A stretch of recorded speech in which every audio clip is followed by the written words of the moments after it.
તો સુરતમાં રત્ન કલાકારોના ઝેરી પાણી પીવાનો મામલો પોલીસ આરોપી નિકુંજની ધરપકડ કરી છે। પોલીસની તપાસમાં ચોંકાવનારો ખુલાસો થયો છે। 12 દિવસ પહેલા મેડિકલ પર દવા લેવા ગયો હતો। સરથાણા વિસ્તારના મેડિકલના સીસીટીવી સામે આવ્યા। મિત્ર પાસેથી 8 લાખ ઉછીના લીધા હતા। આત્મહત્યા માટે ઝેરી દવા લાવ્યો હતો આરોપી। હિંમત ન થતા ઝેરનું પાઉચ ફિલ્ટરમાં નાખ્યું હતું। નિકુંજના કંપનીમાં આસિસ્ટન્ટ મેનેજર હતો। પોલીસે આરોપીની વધુ પૂછપરછ શરૂ કરી છે।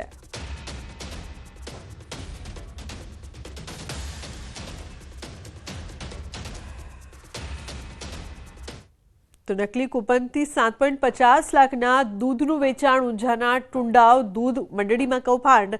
હિસાબ ચેક કરતા કૌભાંડ સામે આવ્યું। ટુંડાવ દૂધ ઉત્પાદક સહકારી મંડળીમાં કૌભાંડ। 2 વર્ષથી નકલી કૂપન બનાવીને દૂધનું વેચાણ થતું। ઈશ્વર પ્રજાપતિ નામનો શખ્સ નકલી કૂપન બનાવતો। પૈસા વસૂલાતની લેવામાં આવી બાહેંધરી। આ મામલે હજી સુધી કોઈ ફરિયાદ નોંધાઈ નથી। તો ડેરીમાં જે અમને ખબર જોણમાં આવ્યું એટલે અમે કૂપનો પકડી એમાં 8.5 લાખનો અમને અંદાજ અમે ભાઈ વસૂલાત લેવા માટે જે ઈશ્વરભાઈ પ્રજાપતિએ કીધું પકડ્યા એમના ભાઈથી એમના આ કારોબારી ગામવાળાના રૂબરૂમાં અમે બાંયધરી લઈને નક્કી કર્યા પૈસા લેવાના। નકલી કૂપનો બનાવવાનો કોણ હતો? ઈશ્વરભાઈ પ્રજાપતિ। એ આપણી કર્મચારી છે? ના, કર્મચારી કોઈ નહીં, નાગરિક છે। તો અંકલેશ્વરના હાંસોટમાં ધરતીપુત્રો ભૂંડના ત્રાસથી પરેશાન થયા છે। ભૂંડના ટોળે-ટોળા ખેડૂતોના ઊભા પાકને નુકસાન પહોંચાડી રહ્યા છે। હાંસોટ પંથકમાં જંગલી ભૂંડ અને નીલગાયની સમસ્યાના કારણે ખેડૂતોની ઊંઘ હરામ થઈ છે। અંકલેશ્વર અને હાંસોટના 6 થી વધુ ગામોમાં જંગલી ભૂંડનો ત્રાસ એટલી હદે વધી ગયો છે કે ખેતરોને ભૂંડના ટોળાએ ઘર બનાવી લીધું છે। આ જંગલી ભૂંડ સામે બાત ભીડવામાં ખેડૂતોને જાનનો ખતરો પણ રહેલો છે। આ સમસ્યાના ઉકેલ માટે સરકાર દ્વારા ખેડૂતોને કાંટાળી વાડ અને ઝાટકા મશીનની સહાય કરવામાં આવી હતી, પરંતુ ઝાટકા મશીનની પણ આ ભૂંડ પર કોઈ અસર નથી થતી।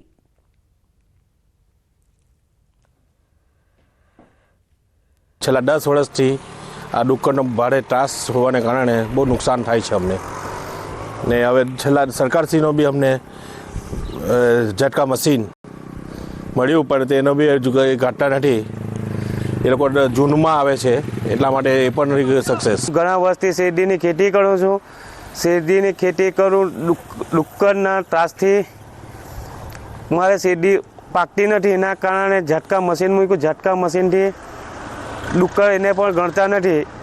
એના કારણે શેરડીની ખેતી ઘણી ઓછી થઈ ગઈ છે। મંજૂરી આપ્યા બાદ ખેડૂતોએ તાર ફેન્સિંગની કામગીરી પૂર્ણ કરવાની રહેશે અને ફાઇનલ થર્ડ પાર્ટી ઇન્સ્પેક્શનની ચકાસણી કરવાની રહેશે।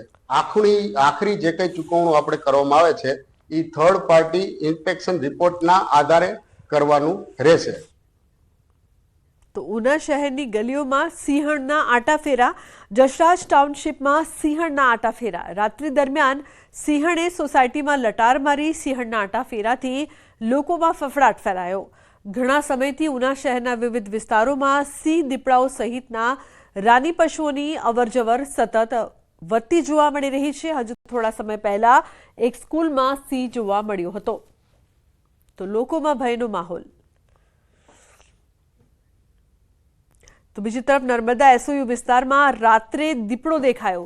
રોડ પર દોડતા દીપડાનો વિડીયો વાયરલ થયો છે। કાર ચાલકે બનાવ્યો વિડીયો। દીપડાનો વિડીયો થયો છે વાયરલ। ગરમીના કારણે રોડ પર દીપડાઓ રાત્રિ દરમિયાન દેખાવાની ઘટના સતત વધી રહી છે।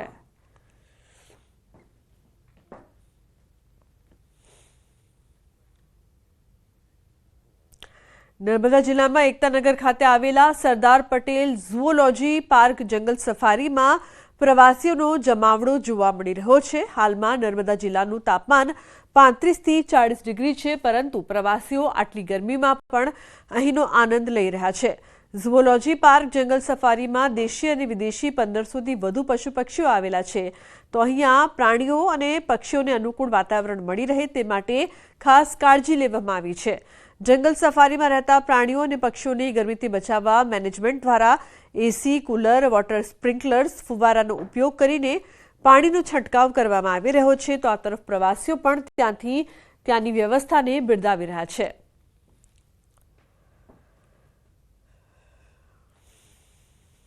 whether कंड्यूसिव, मतलब वेदर के हिसाब से जानवरों को ज़्यादा गर्मी ना लगे, उसके लिए उनको पुआल बिछाया गया है, स्प्रिंकलर्स लगाए गए हैं। कुछ कुछ बाड़ों में जैसे आपका लामा अल्पाका है, वहाँ पे हमने एसीज प्रोवाइड किया हुआ है।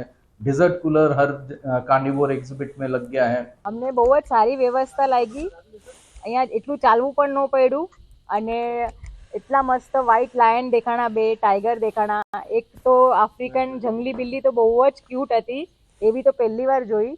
और यहाँ जानवरों के लिए जो व्यवस्था है वो भी हमको अच्छी लगी। हमने यहाँ के अलावा दूसरी जगह के भी चिड़ियाघर देखे हैं, पर यहाँ पर मुझे व्यवस्था ज़्यादा अच्छी लगी। गर्मी तो बहुत है, पर यहाँ ठंडा पानी पीने के लिए भी व्यवस्था है और यहाँ पर छाँव में बचने के लिए भी, खड़े रहने के लिए भी व्यवस्था। इतने टेम्परेचर में भी हमको यहाँ पे अच्छा लग रहा है, क्योंकि यहाँ पे पूरी व्यवस्था बहुत अच्छी है। इलेक्ट्रिक वैन है और नीचे इलेक्ट्रिक बसेस है, इससे पूरी सुविधा बहुत अच्छी है।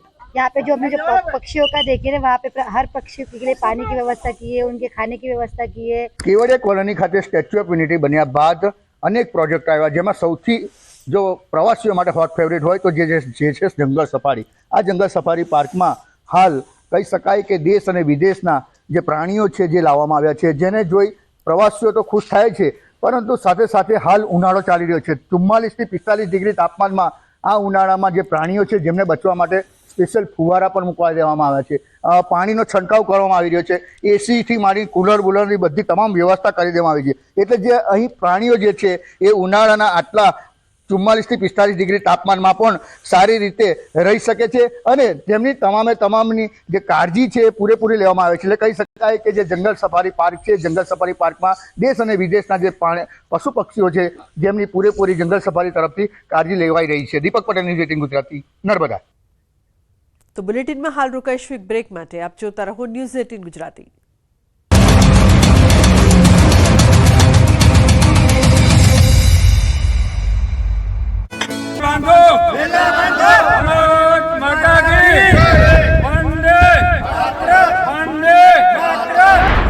આ વિરોધ, આક્રોશ, નારેબાજીનું કારણ છે તંત્રની આળસ।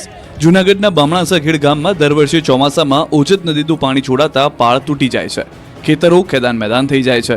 ગયા વર્ષે પણ ઓજતના પાણી આફત બનીને ખેતરમાં ત્રાટક્યા હતા। આ વાતને 8 મહિના જેટલો સમય થઈ ગયો છે, છતાં તંત્ર દ્વારા તૂટેલા પાળા બનાવીને ન દેતા જૂનાગઢના કેશોદમાં ખેડૂતોએ વિરોધ નોંધાવ્યો। બામણાસા ખેડ ગામના ખેડૂતોએ વિરોધ પ્રદર્શન કર્યું। ઓજત નદીના ચોમાસામાં તૂટેલા પાળાનું 8 મહિના વીતવા છતાં સમારકામ ન કરતા અર્ધનગ્ન હાલતમાં હલ્લાબોલ કર્યો। ખેડૂતોએ વિરોધ પ્રદર્શન સાથે સૂત્રોચ્ચાર કર્યા। ઓજત નદીના પાળા ઉપર ઊભા રહી પાળો બાંધો, વહેલા બાંધોના સૂત્રોચ્ચાર કર્યા। ઓજત નદી ઊંડી અને પહોળી કરવાની જાહેરાત કરવામાં આવી, પરંતુ હજુ સુધી પાળા પણ રિપેર કરવામાં કોઈ ન આવતા ખેડૂતોમાં ભારે રોષ જોવા મળી રહ્યો છે। ચોમાસું પણ ફરી નજીક આવી રહ્યું છે, ત્યારે તૂટેલા પાળા રિપેર કરવામાં નહીં આવે તો ખેતીની જમીન પર પાણી ફરી વળશે અને ખેડૂતોના પાકને મોટા પાયે નુકસાન થશે, જેને લઈને નદીના તૂટેલા પાળા વહેલી તકે રિપેર કરવા ખેડૂતોએ માંગ કરી છે।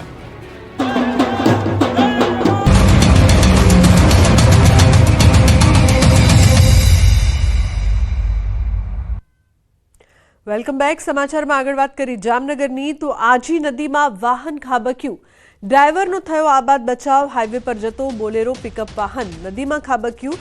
મિનરલ પાણીની સપ્લાય માટે જતા અકસ્માત સર્જાયો, તો ડ્રાઈવરનો આબાદ બચાવ થયો છે। ઉલ્લેખનીય છે કે જામનગરની આ સમગ્ર ઘટના।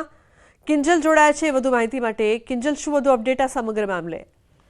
બિલકુલ લુબના, જે પ્રકારે વાત મળે, જામનગર જિલ્લાના ધ્રોલ પંથકમાં આવેલા લતીપુર ટંકારા જે રોડ છે, આ રોડ પર આજી નદીનો જે પુલ આવ્યો છે, આ પુલ પરથી પસાર થઈ રહેલો બોલેરો છે કે જે પાણીની, મિનરલ પાણીની જે બોટલો છે એ ભરીને સપ્લાય કરવા માટે જતો હતો। તે દરમિયાન જ ડ્રાઈવરે છે તે સ્ટેરિંગ પરથી કાબુ ગુમાવ્યો હતો ને જે પિકઅપ વાહન છે તે નદીની અંદર ખાબક્યું હતું। જો કે આ સમગ્ર ઘટનાની અંદર ડ્રાઈવર છે તેનો આબાદ બચાવ થયો છે અને જે પ્રકારે આ સમગ્ર ઘટના છે એ ઘટનાના ફૂટેજ છે તે પણ સામે આવ્યા છે અને હાલ જે પ્રકારે હાલ ડ્રાઈવરનો બચાવ થતા રાહતનો શ્વાસ લેવામાં આવ્યો છે। લુબના જી બિલકુલ કિંજલ, આભાર આ સમગ્ર માહિતી બદલ। તો બનાસકાંઠામાં કેનાલમાં પાણી બંધ થતા ખેડૂતોનો વિરોધ। કાંકરેજમાંથી પસાર થતી કેનાલમાં પાણીની માંગ, ખેડૂતોએ કેનાલ પહોંચીને વિરોધ નોંધાવ્યો। તો રાધનપુર ડિસ્ટ્રિક્ટ કેનાલમાં પાણી બંધ થતા ખેડૂતોનો વિરોધ। શિરવાડા, જાખેલ, વરસડા, રૂવેલ સહિતના મોટી સંખ્યામાં ખેડૂતો પહોંચ્યા કેનાલ પર।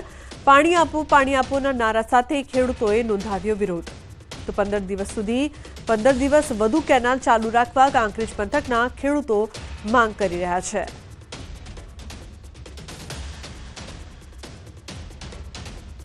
ચૈત્રી પૂનમના દિવસે મા અંબાના દર્શનનું ખૂબ મહત્વ રહેલું છે. આ દિવસે દૂર દૂરથી ભક્તો અંબાજી આવતા હોય છે, ત્યારે વહેલી સવારથી જ ભક્તોનો મેળાવડો જામ્યો છે. અંબાજીમાં યાત્રિકોનું ભારે ઘોડાપુર જોવા મળ્યું. ખાસ કરીને પૂનમના દિવસે અંબાજીમાં બાધા અને માનતા માટેના શ્રદ્ધાળુઓ જોવા મળતા હોય છે. મોટી સંખ્યામાં લોકો પોતાની બાધા માનતા પૂરી કરવા હાથમાં ધજા અને માથે માંડવી લઈને અંબેમાના દરબારમાં પહોંચ્યા હતા. તમામ ભક્તોના ચહેરા પર એક અલગ જ ખુશીનો માહોલ જોવા મળ્યો. ભક્તોના ચહેરા પર મા અંબા પ્રત્યેની ભક્તિ છલકાઈ રહી છે. ભાદરવી પૂનમે એક પરંપરા મુજબ વર્ષોથી શ્રદ્ધાળુઓ પગપાળા ચાલીને આવે છે.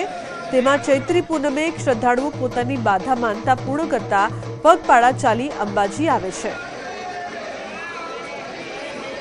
પૂનમે માતાજીના ભાવિક ભક્તો બાધા હોય, કોઈ માનતા માની હોય અથવા તો કોઈ તકલીફ હોય, એના હિસાબે માતાજીને આજીજી કરવા અને વિનંતી કરવા માટે લોકો ચાલતા અને માતાજીને પગપાળા સંગ લઈને ધજા ચડાવવા માટે અને ફૂલોના ગરબા લઈને આવતા હોય છે, જે માતાજીને અતિ પ્રિય હોય છે.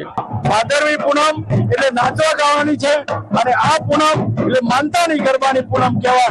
અને અમારો છે એમને પગપાળા સંઘ છેલ્લા 38 વર્ષથી વોસા તાલુકો વિસનગરથી 600 પદયાત્રીઓની સાથે આના ગરબા અર્પણ કરે છે. મેં 3 વર્ષથી બાધા રાખેલી છે અને મને એમાં સફળતા પણ મળેલી છે. મેં 5 વર્ષની માનતા માનેલી છે, પણ હું એવું માનું છું કે જ્યાં સુધી માતાજી મારી તબિયત અને શારીરિક શક્તિ સારી હશે ત્યાં સુધી હું ચાલતા આવીશ. માતાજીના હરકના ગરબા લઈને આવ્યા છીએ. વિસનગર કોસા ગામે થી આવ્યા છીએ અને જે માનતાના પણ ગરબા હોય છે અને હરકના પણ હોય છે. બધી રીતના અલગ અલગ ટાઈપના ગરબા બધા માનતા હોય છે. આશા કાપની જય બે પગપાળા સંઘમાં ચાંદીનો ગરબો 1 કિલો ને 800 ગ્રામનો લઈને આવ્યા છીએ. બાધા હતી બાબાની અને નોકરીની બદલીની હતી, જે આજે માતા સમક્ષ અર્પણ કરીએ છીએ. બસ અમારે કાંસા ગામથી ચાંદીનો ગરબો અર્પણ કરવા આવ્યા છીએ અને માતાજી મનોકામના પૂર્ણ કરીએ. કાળઝાળ ગરમીમાં પણ શક્તિપીઠ અંબાજી મંદિરે ભક્તોની ભારે ભીડ ઉમટી પડે છે. ત્યારે પગપાળા ચાલીને આવતા યાત્રિકોને મંદિર પરિસરમાં એનર્જી ડ્રિંક મળી રહે તે માટે નિઃશુલ્ક લીંબુ પાણીની વ્યવસ્થા કરવામાં આવી છે. ઊંઝાના જય અંબે પગપાળા સંઘ દ્વારા દર પૂનમે મંદિર પરિસરમાં નિઃશુલ્ક ગરમ ચાનું વિતરણ કરાતું હોય છે. હવે ભારે ગરમી પડી રહી છે, ત્યારે પગપાળા આવતા યાત્રિકો માટે ઠંડા પીણાની વ્યવસ્થા કરવામાં આવે છે, જેનો મોટી સંખ્યામાં શ્રદ્ધાળુઓ લાભ લઈ રહ્યા છે. તો રાજકોટમાં આજે હનુમાન જયંતિ નિમિત્તે હનુમાન મંદિરોમાં ભક્તો ઉમટી પડ્યા. રાજકોટના કરણસિંહજી હાઈસ્કૂલ ખાતે બાલાજી હનુમાન મંદિરે મહાયજ્ઞનું આયોજન કરાયું. 108 કુંડી મારુતિ મહાયજ્ઞનું આયોજન કરવામાં આવ્યું હતું. 1250થી પણ વધુ ભક્તજનો મારુતિ યજ્ઞમાં જોડાયા હતા.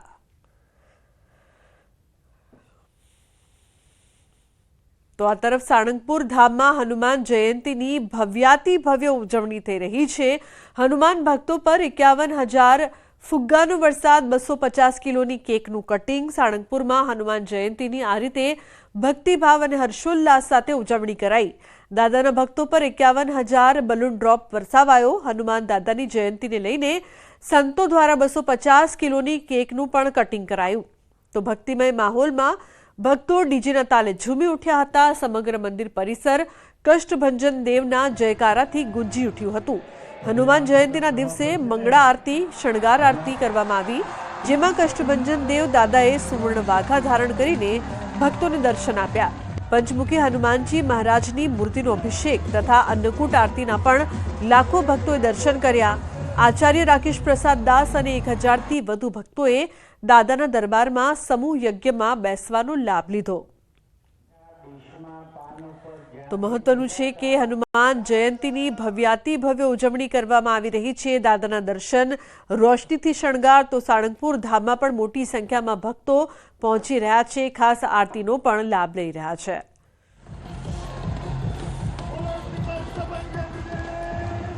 હનુમાન જયંતીની ખૂબ ખૂબ શુભકામનાઓ પાઠવું છું. વ્યક્તિગત રીતે આજના દિવસે હું વર્ષોથી પૂજામાં બેસું છું. કાળી ચૌદસની 26 પૂજા કરી છે અને હનુમાન જયંતિની આ 15મી પૂજા છે. કુલ મળીને 41 પૂજામાં બેસવાનો મને લાભ મળ્યો છે. ભવ્યાતિ ભવ્ય દિવ્યાતિ દિવ્ય અલૌકિક હનુમાન જયંતિ મહામહોત્સવ ઉજવાણો. સવારમાં વહેલા 5 વાગે મંગળા આરતી, લાખો લોકોએ દર્શન કર્યા. ત્યાર પછી દાદાને સુંદર મજાના સુવર્ણ શણગાર ધરાવવામાં આવ્યા અને શણગાર આરતી કરવામાં આવી. શણગાર આરતી બાદ તરત જ દાદાના ચોકની અંદર જોરદાર ભવ્યાતિ ભવ્ય અને દિવ્યાતિ દિવ્ય આપણે હનુમાનજીને હેપી બર્થડે ટુ યુ કરવામાં આવ્યું. કેક કાપી હજારો ફુગાઓ દ્વારા લાખો ભક્તોએ આ દાદાને હેપી બર્થડે જન્મદિવસ મુબારક હો એવી દાદાને પ્રાર્થના કરી અને આશીર્વાદ લીધા. અહીંયા ગઈકાલથી સવારથી કાર્યક્રમો ચાલુ હતા. ષોડશોપચાર પૂજા, પછી બપોરે દાદાનો અન્નકોટ, પછી સાંજના જળયાત્રા, રાત્રિ પ્રોગ્રામ હતો અને આતશબાજીનો પ્રોગ્રામ હતો. સવારથી દાદાનું પૂજન ચાલુ છે. તો શિક્ષણ જગતના સિંહ ગણાતા રત્નસિંહ મહિડાના નામે મેમોરિયલ એવોર્ડ એનાયત કરવામાં આવ્યા. મુખ્યમંત્રી ભૂપેન્દ્ર પટેલના હસ્તે રાજપીપળા ખાતે રત્નસિંહ મહિડા મેમોરિયલ એવોર્ડ એનાયત કરવામાં આવ્યા. શિક્ષણ જગતમાં કરેલ સારી કામગીરી માટે એવોર્ડ આપવામાં આવે છે. આ વર્ષે બિરસા મુંડા ટ્રાઇબલ યુનિવર્સિટીના વાઇસ ચાન્સેલર મધુકર પાડવી અને પ્રોફેસર સંતુપતિ પ્રસન્નાનો સન્માનિત કરાયા. આ એવોર્ડનો વિચાર રત્નસિંહના પૌત્રી વિરાજબા મહિડાને આવ્યો અને તેમણે આની શરૂઆત કરી. આજે એવોર્ડ એનાયતના કાર્યક્રમમાં મુખ્યમંત્રીએ રત્નસિંહ મહિડાની શિક્ષણની સેવાને બિરદાવી. આ ઉપરાંત કાર્યક્રમમાં શ્રીકૃષ્ણનું પાત્ર ભજવનાર અભિનેતા નીતિશ ભારદ્વાજ પણ ઉપસ્થિત રહ્યા હતા. તો મહત્વનું છે કે ખાસ મુખ્યમંત્રી પણ આ કાર્યક્રમમાં હાજર રહ્યા હતા. એવોર્ડની જાહેરાત છે તે કરવામાં આવી હતી.